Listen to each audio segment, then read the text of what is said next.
The story of neoliberalism and globalization is a significantly more complicated one. One big benefit of the neoliberal turn for the world's poor economies was that slimming down the state and opening up the world economy to financial flows, that was supposed to make it easier for poor economies to raise the capital needed to relax binding growth constraints. That indeed was a reason why so many of those working in economic development were willing in the 1990s to make the neoliberal bet. International capital mobility would come to the rescue by relaxing capital constraints wherever they were binding, and by reducing the scope for corruption and rent seeking, which was often a more significant binding growth constraint as well.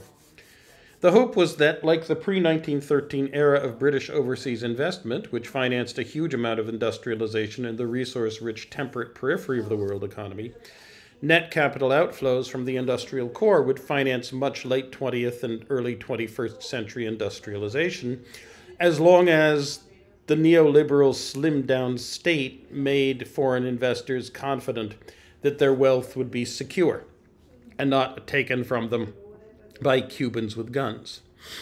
But that was not the outcome.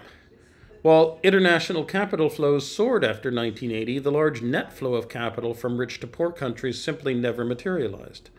The principal outcome was an enormous flow of capital from the periphery to the rich core. For most of the past generation and looking into the future, the message of the market is the benefits of international capital mobility do not include a relaxation of the capital constraint and thus an acceleration of growth in the global periphery. The reason is that investments in the global North economic core, especially the United States, offer a form of protection for capital against unanticipated political disturbances.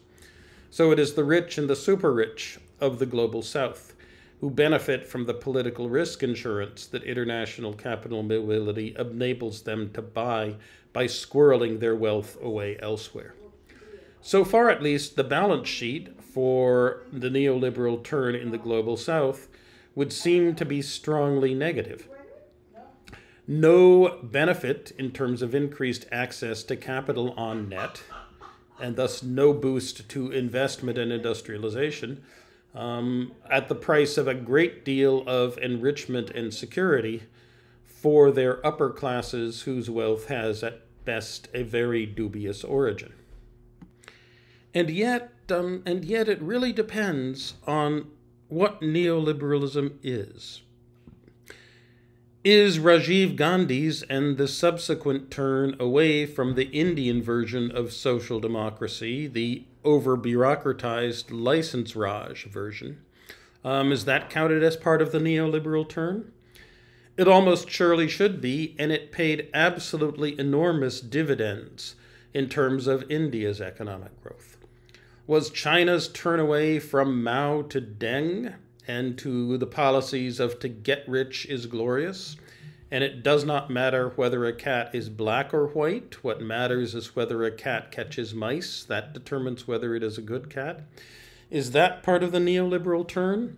Perhaps, although that is much more debatable. That seems to me largely to be a separate process. India, however, is a huge win for neoliberalism in the global South. What about the rest of the global South? Well, I think the balance sheet on neoliberalism in the global South, has to be broadly positive. Although India alone would be much more than enough. And the role played by neoliberals in assisting China's finding a very profitable and productive place in the world economy and thus enabling it to grow as fast, that weighs in the scales or breaks the scales to some degree. Elsewhere, we can attribute an awful lot of successful growth of manufacturing exporters in neoliberalism, exporters to neoliberalism. This is not so true of the East Asian Five. Japan, Singapore, Hong Kong, Korea, and Taiwan. But India, Indonesia, Thailand, and Poland, Brazil, Nigeria, Mexico, and Turkey, prominent economies that have considerable success at leveraging resources into broader-based growth in a neoliberal age, and also in managing to transfer manufacturing production, surplus, and value to their economies, especially in the age of growing value chains.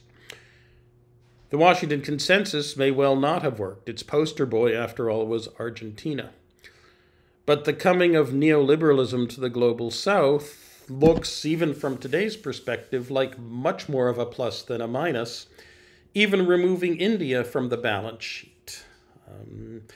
The freedom to take advantage of the market opened up by it proved to pay substantial dividends in lots of countries.